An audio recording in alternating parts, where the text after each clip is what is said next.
Take a moment for your body. Take a moment for your mind. Take a moment for your spirit. Take a moment to be well. Take a moment to be healthy. Take a moment when you pray. Take a moment for worship. Take a moment every day. Take a moment for your body. Take a moment for your mind. Take a moment for your spirit. Take a moment to be well. Take a moment to be happy. Take a moment when you pray. Take a moment for worship. Take a moment to show you care. Take a moment to show you care. Just to show how much you care. Yeah.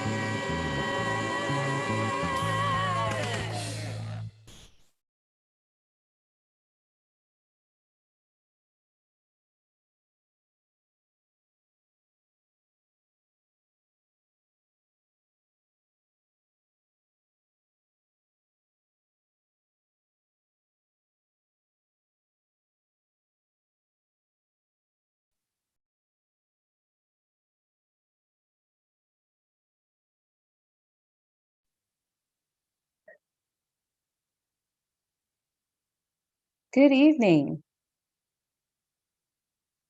and welcome to Healing Moments. This month we are covering the topic temperance. I'd like to welcome everyone who has joined us here this evening and those who are joining us on YouTube. We'd like to invite you to share this platform with your friends, with your neighbors, with your family, and help them to share in this healing moment experience. At this time, we would like to ask Pastor Alvin Lucas to pray for us as we begin this program. Good evening to everybody. Good night and with you all.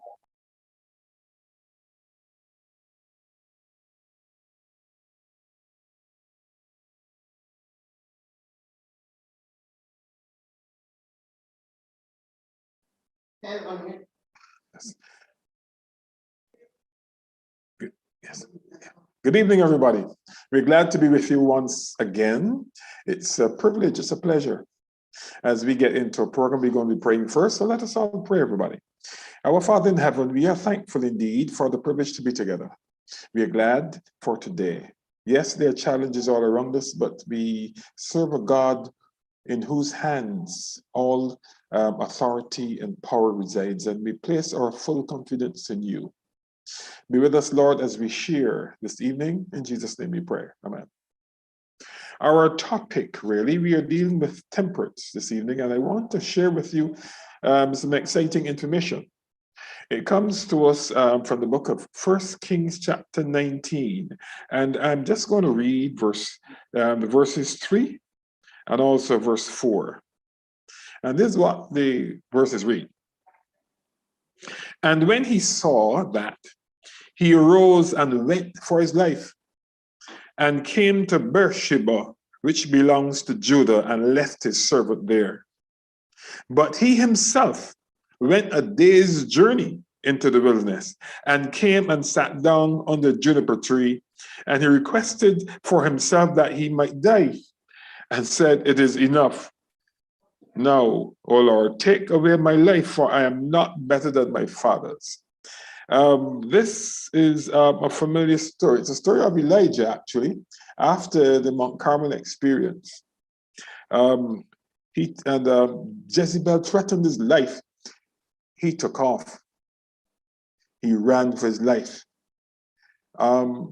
He was a very fit man. He had to be a fit man because the scripture says that he went a day's journey. And when I checked the geography of it, what I learned is that the distance that he went came to 95 miles. So that day's journey, I guess maybe he was running 95 miles. It's a lot of miles. And he just did those 95 miles in that day's journey. One commentator is saying that maybe he was running all night too. And then the next day. All right. But even if that was the case,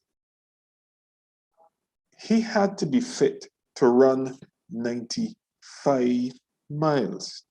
That is almost like, I think from Barbados to Trinidad, I think it's about 100 miles. And if that's correct, 95 miles from Barbados would be 5 miles off Trinidad. Wow. Exercise is important. It's important to the human body. And we'll talk a bit more about it this evening from the medical standpoint, and we also talk some psychology. Thank you very much.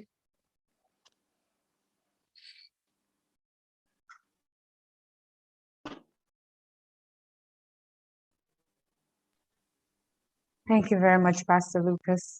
At this time, we unfortunately will not be joined by Sister Sherry Sobers this evening, who is normally our in-house counselor. So right now, we would like you to welcome with us Dr. Corinthia Dupuy, who will speak on what overwork can do to your body. Dr. Dupuy, welcome.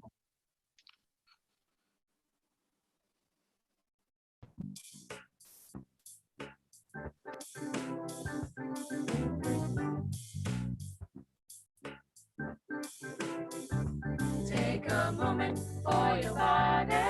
Take a moment for your mind. Take a moment for your spirit. Take a moment to be loved. Take a moment to be healthy. Take a moment when you pray.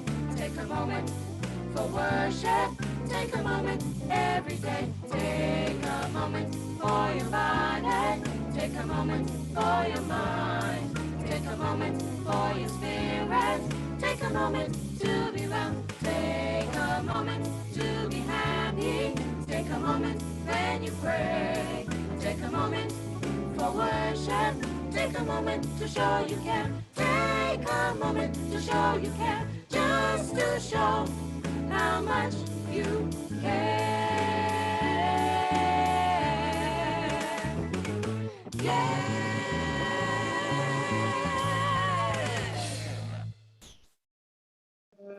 Good afternoon again and welcome everybody. It's good to have you back. This evening we're back in studio and so I'm not in my office. But all the same, I'm happy to see you here. This month, as you've heard before, we are concentrating on temperance. So last week we talked about how do you know when you've had too much to eat? And we shared with you the fact that eating, satiety, appetite, and hunger are controlled by hormones. And so if we had to have the correct amount of hormones, we probably would be all the right size.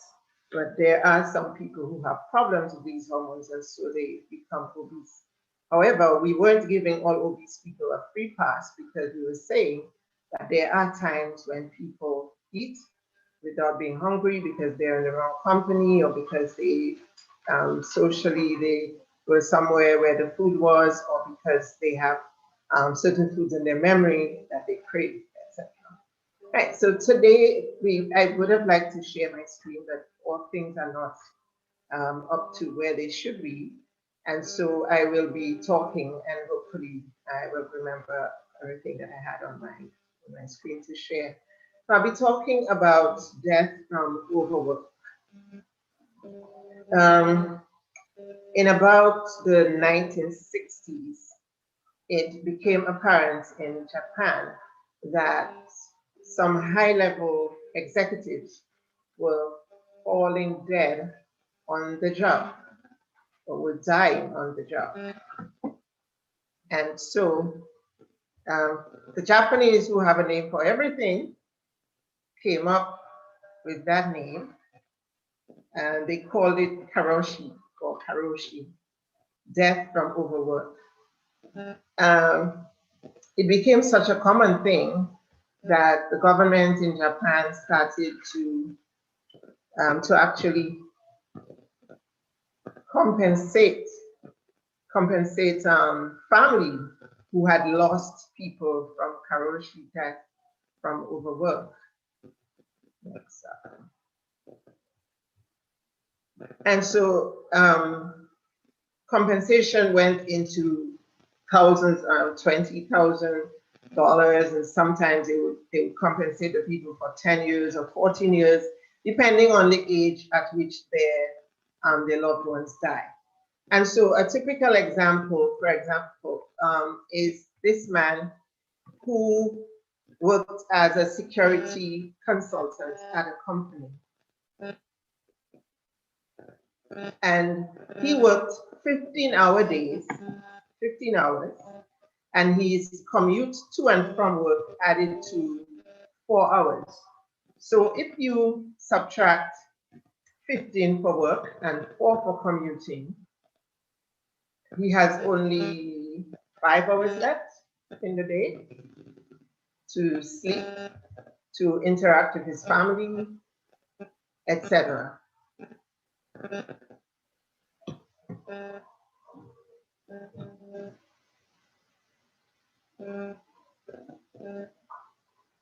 And so you can imagine that he didn't remain healthy for a long, long time. So there was one day when his companions noted that he was asleep at his desk, and they left him alone because he was only sleeping. After several hours, however, they realized that he was dead. He was 42 years old and had died of a heart attack. There's also the story of a 29-year-old, and he had some extra long shifts,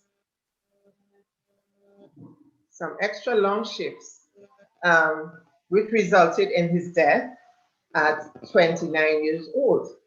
There's also the story of a bank intern at one of the banks in London, and he pulled a 72-hour shift without stopping, and he began to get epileptic seizures, and he died.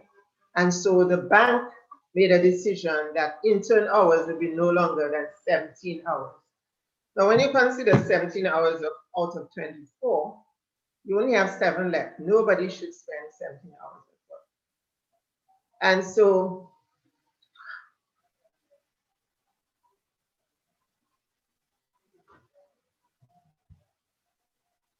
how do the Japanese define overwork?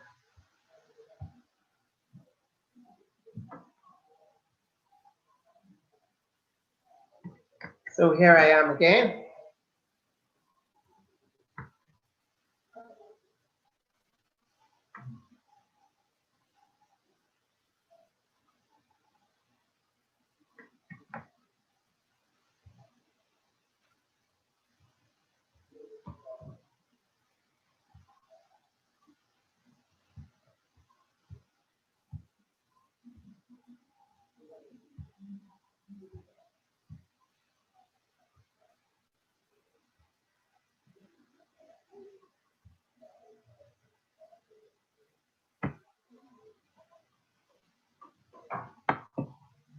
I hope you can see my screen now.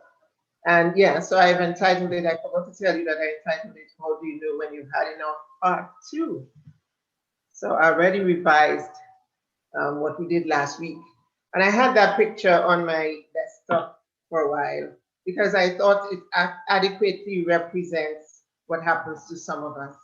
I remember being in a very large office in another island. And in the afternoons, I would do just that, put my head down in front of the computer and sleep. The only thing I was missing was a cup of coffee because I don't drink coffee. However, I knew that I could take a chance of sleeping, and I would lock my door so that if someone knocked, I would say, I'm coming, and it gives me enough time to walk to the door to wake myself up so that I could interact with that person. And so many of us live like this because we can't afford to take the time off. And so, as I was saying, Karoshi sudden death from overwork is a problem in Japan, and although it's decreasing in Japan, it seems to be increasing in China. And to count a death as Karoshi, victims must have worked more than 100 hours of overtime in the month before their death, or 80 hours of overtime in 2 or more consecutive months in the previous 6 months. And this is a story I was telling you of the 21-year-old who was found to have died from epilepsy triggered from working 72 hours. And following his death, the bank restricted the intern workday to 17 hours, which is still too much. And I got that from an article from the BBC. Is there such thing as death from overwork? Oh, they also say that many younger workers, and so especially that happens to interns and first years, many younger workers feel uncomfortable leaving before their bosses do. And so sometimes even if their work is over, they will sit at the desk, maybe take out a newspaper, look at YouTube or social media. They just sit there. They're not working, but they don't want to, they're ashamed to leave before their boss. And we're telling young people that if your working hours are over, you feel free to go home because bosses tend to overwork and there is no need to stay at work. And sometimes they say it's not even, I've read that it's not even the difficulty of the work, but it is staying long at work, sitting long at work in the office. That is the problem. So I already told you this story of the man in Japan who died of a heart attack at 42 because his days and his commute was so long. And so I read an article recently called Karoshi may be a consequence of overwork-related malignant arrhythmia. Now, death from an arrhythmia is an abnormal rhythm of the heart. Now, the heart has its own rhythm and it has its own pacemaker in the right ventricle that sets off the electric currents that cause the heart um, to beat at a particular rhythm and a particular speed or a particular rate. Now, an arrhythmia is any abnormal rhythm. So it can be a fibrillation of the atrium or the ventricle, or it may be some other fast beat or a slow beat, or just something that's out of sync. Ectopic beats, for example, can be termed arrhythmias. Now, arrhythmias are not something we can see at autopsy. I have signed out a few causes of death as arrhythmia if the person had a history of arrhythmia, or sometimes I've signed it out as presumed arrhythmia because you can't see an arrhythmia. However, if the person has had this history of working overtime, then the death can be called sudden death from overwork. And in 2014, Act in Japan defining sudden death from overwork is death from cerebrovascular, meaning blood vessels in your brain, so that is a stroke, or ischemic heart disease, that is where the vessels of the heart itself are not pumping enough blood to support the heart muscle. So strokes and heart disease from excessive workload, or suicide caused by a mental disorder due to severe stress at work, or stroke or heart attack due to excessive workload or a mental disorder due to severe stress at work. And so it doesn't, and this in that last case, it doesn't necessarily have to be a fatality, it doesn't have to be a death. But if the event occurs, then it can also be classified as a case where the family needs to be compensated. Now, fatigue from overwork has also been related to nervousness, anxiety, and depression with other social and psychological problems. And over the long term, those can lead to metabolic disorders like diabetes, for example, or hypertension, or even thyroid problems. So, and that doesn't only apply to people working in other areas, but it also applies to me. And many hospital errors, especially laboratory errors, are made by laboratory technologists and pathologists working overtime as well. And that can lead to serious problems, because if you send out the wrong results, you have changed someone's life. Somebody may go on chemotherapy because the pathologist was too tired to make the correct diagnosis. And so personally, even though I stay at work late, there are things I don't do when I'm at work late. So there are biopsies that I will never sign out after 3 o'clock, because those are things I need to do with a fresh brain. And so to make sure that we're not committing too many errors in the workplace, it's important to keep our minds fresh, to work sensible hours. Anytime you pass 50 hours a week, that's overwork. Some people work 110 hours a week. I don't know where they find that. And they may make a lot of overtime money, but it isn't worth it. And remember that sometimes when you're not your own boss and you're working for someone else, they will only understand if something goes wrong. However, to prevent matters from going wrong, what you need to do is to ensure that you don't overwork. There are also problems with exercise, over exercising as well. And there is something in athletes called over functioning syndrome. However, I will not go into that.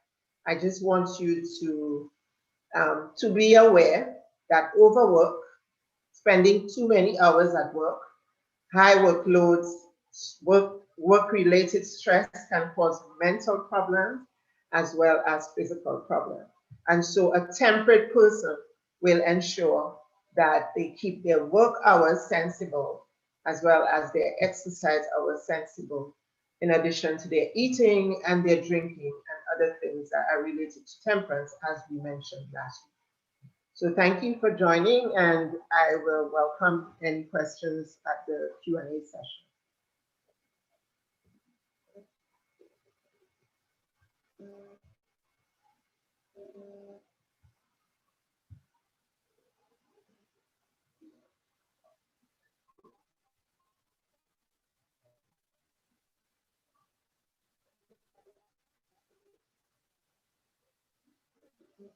Thank you very much, Dr. DP, for this explanation and even giving us these illustrations to prove to us how serious it is overwork can affect us.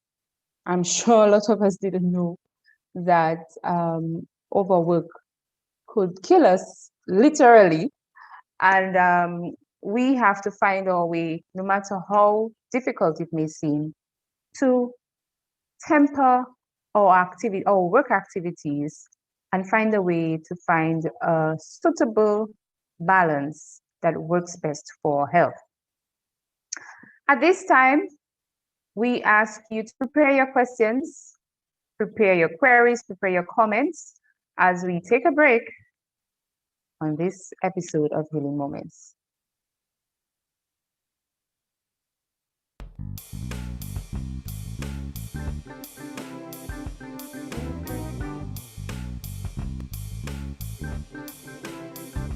Take a moment for your body.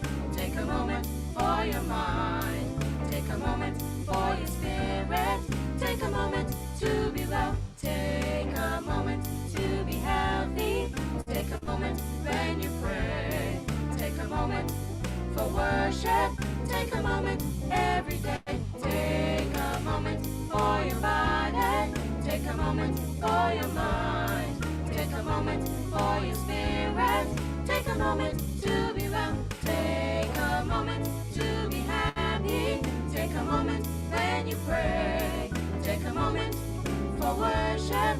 Take a moment to show you care. Take a moment to show you care. Just to show how much you care. Yeah.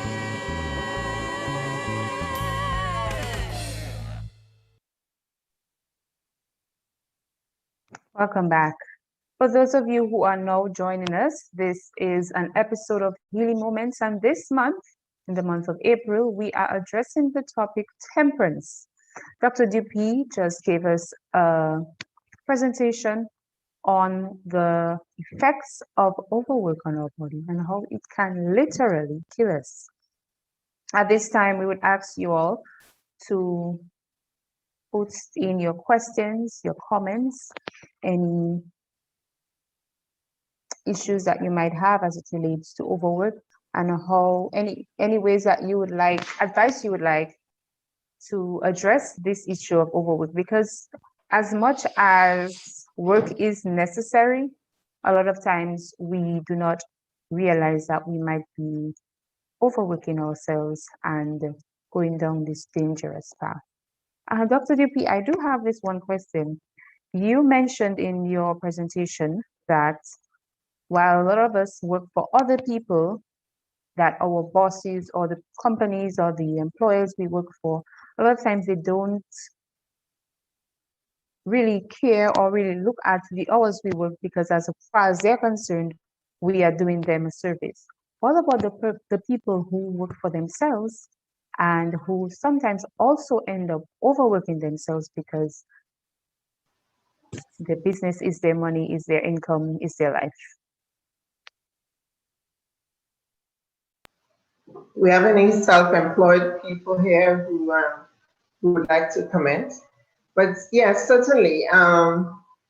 Sometimes the opposite happens when people work for themselves. Sometimes they can relax, they can take it easy. But on the other hand, there are people who work for themselves because there's no one to tell them to stop. They don't have to sign a book, they don't have to leave, they don't have to close. They tend to overwork, especially people who work in businesses where they are close to home or at home. They sometimes can't even separate family time from work time. And so everything just gets mixed together. The wise thing to do,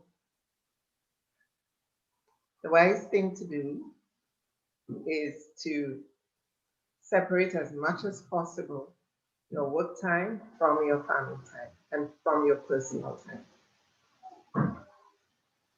I'm not sure how practical it is, and it all depends on the type of work, because doctors, for example, are always on call. Even if you're working for yourself and that involves taking care of a sick person, you can very well imagine that you may be on call at any time. However, one of the pieces of advice that we can give to people like this is that you should always have backups and you must always take vacation. Some people never, ever take vacation. If you die from overwork, guess what? The work will go on. The world never stops spinning if you stop working. You get a remembrance book, and some people sign it if they have time. But life will go on. So it's not worth killing yourself for work. As I tell some of my colleagues, work doesn't die,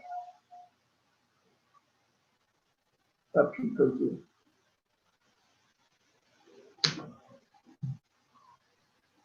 Indeed, so we have a question right here. Good evening, Rochelle. The question is, does overworking cause unnecessary strain on relationships, whether family or friendships? Pastor Lucas, probably you can answer this question for us. Okay.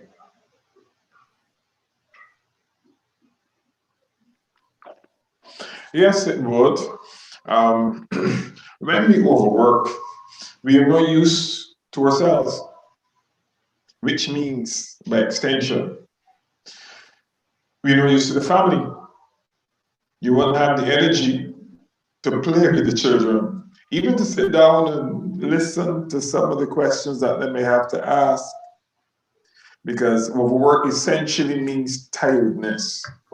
Matter of fact, it can also be the source of severe stress. And when you're stressed out, to whom are you useful? No one. So yes, overwork has some serious impacts in terms of the family. So sometimes you just have to forget the work, because the truth, as Dr. Dupuy said, the work has been there before you came, and the work will be there after you've gone. So to think that, and this oftentimes is the reason, many think that in terms of what they're doing, without me, he can do nothing. That's not true. So that false belief sometimes lead people into overwork. Okay? I mean, there are other beliefs too.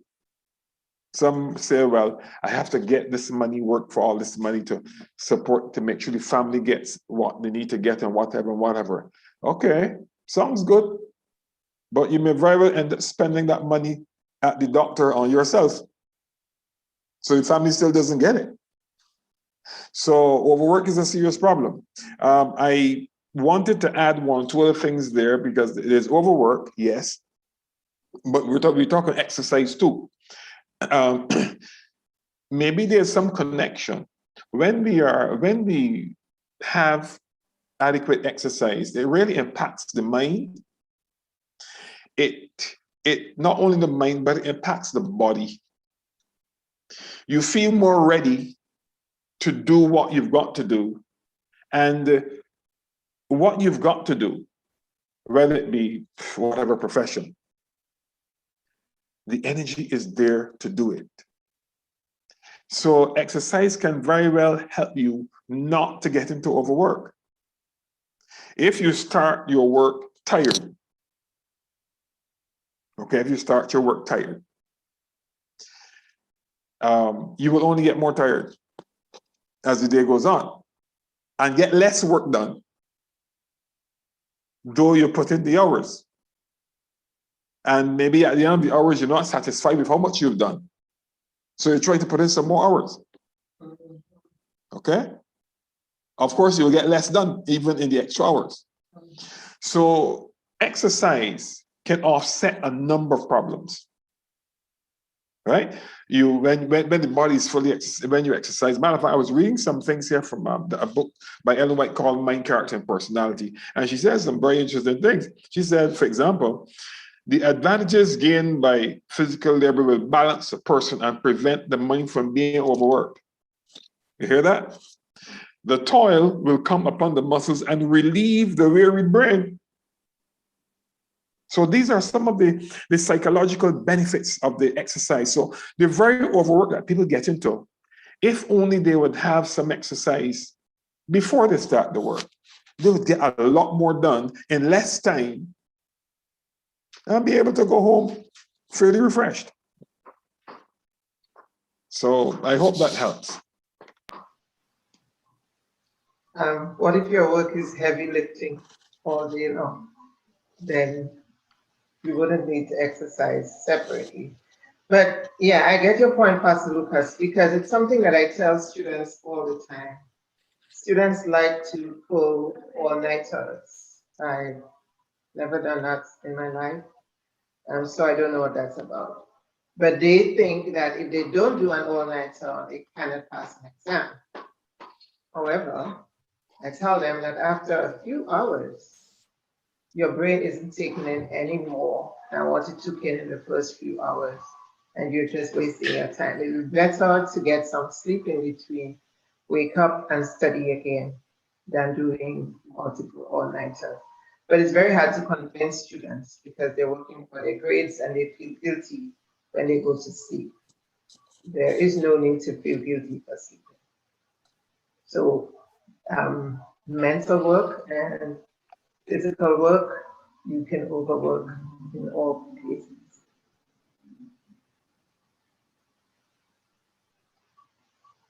Indeed, that is true. We have proof of this during this pandemic. We've heard of so many cases of persons dying, and a lot of family members say that that person wasn't a sickly person. They they were fine. Why did they die? And a lot of them died from overwork. A lot of doctors, a lot of people in the medical field who have died because they had to push themselves, or they pushed themselves to their limits, and their body was no longer able to push any further. So we encourage you, we encourage each other to temper your work activities so that you can find a balance in your life with work, exercise, family time, worship, and meditation to ensure that everything is in sync and we are not overworked no matter what.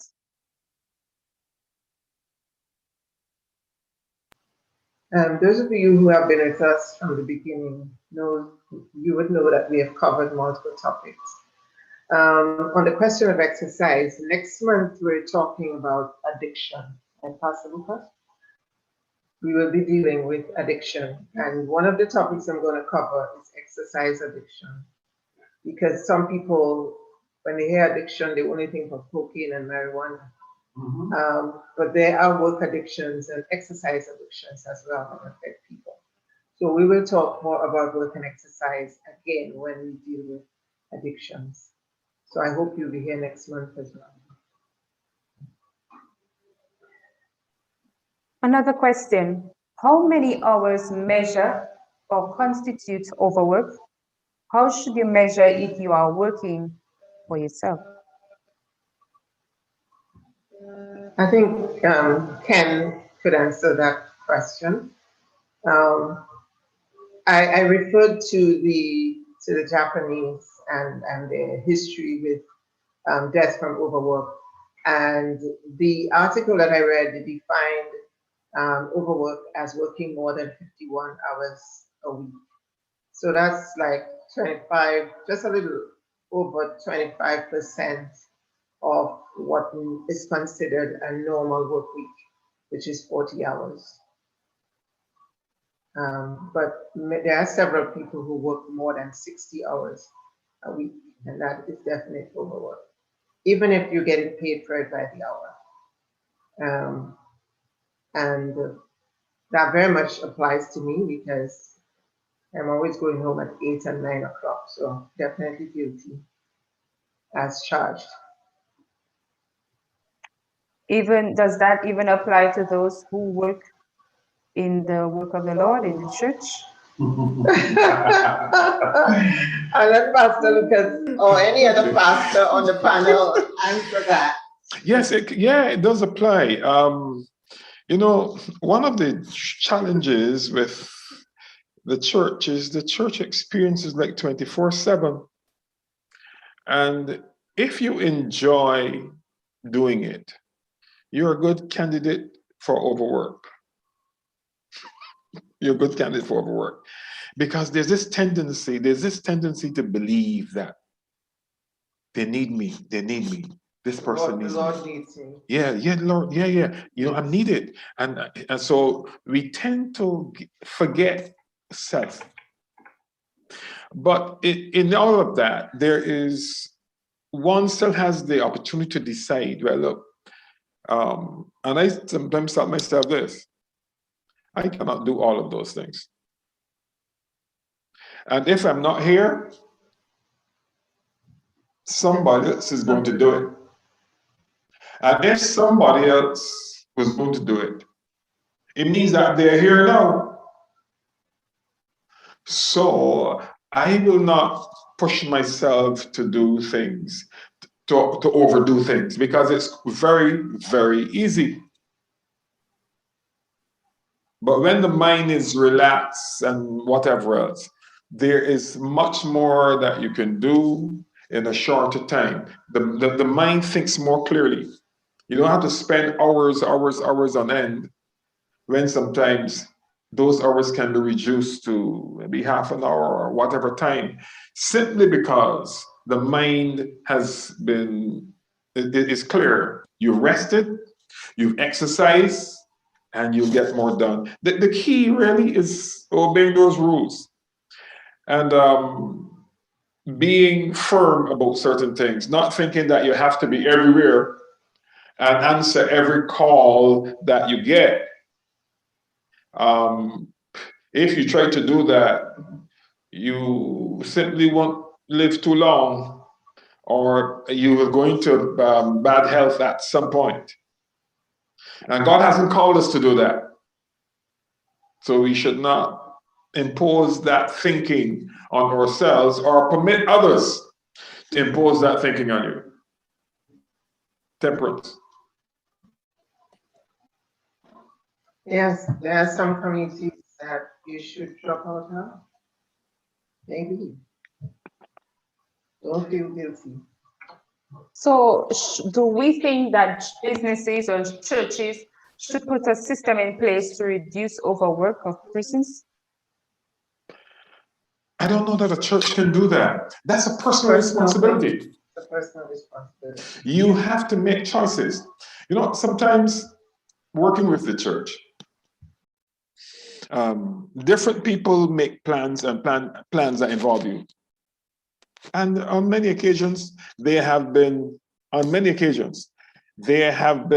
like, for the same time, 3 or 4 different invitations to be in 3 or 4 different places at the same time. Now, those who've invited you do not know that, but you know it. And everybody is saying to you, my thing is important. You have to decide which is the important one, because you cannot be at all 3.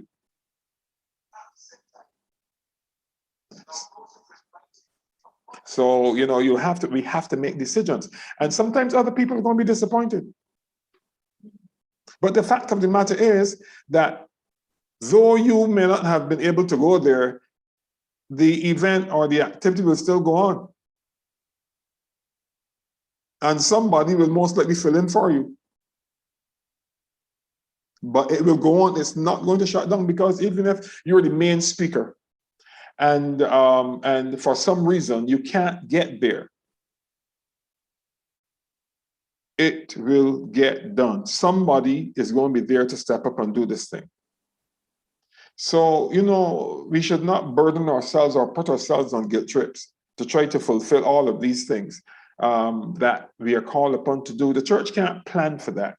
The individual has got to make that plan and realize, well, look, I can't be there. I can't be there. I can't do that. And if you can, you can say, well, listen, I can't make that. Somebody try to cajole you and think, but you got to know, and you have to decide, because this was going on before you came.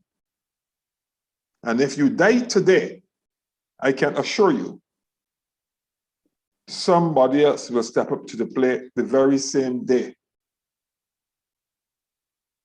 And you gone, and business goes on as usual. That's a fact. So I think we have to schedule ourselves and organize ourselves and step back from some things, decline some things. But you do the best that you can, but within the parameters of what God has told us, temperance, right? Within those parameters. You want not everybody not going to be pleased, but hey, you're not here to please everybody. And with these words, in the comments, we have that they're saying that there are some businesses that do put measures in place to ensure that people do not work more than a certain amount of hours. Whereas the church, on the other hand, utilizes volunteers to a very large extent. So, as Pastor says, you have to learn to temper yourself and to ensure that you do not overwork yourself.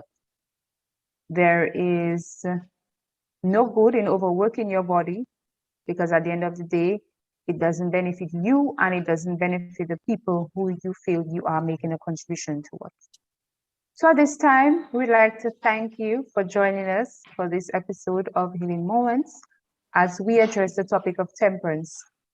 We continue on this topic next week, and we ask you to join us next week, Thursday at 6 p.m. Share the link sent to you. Invite your friends, invite your neighbors, invite your family members. And remember, share some time for yourself. Ensure that you do not overwork yourself. And have a wonderful evening.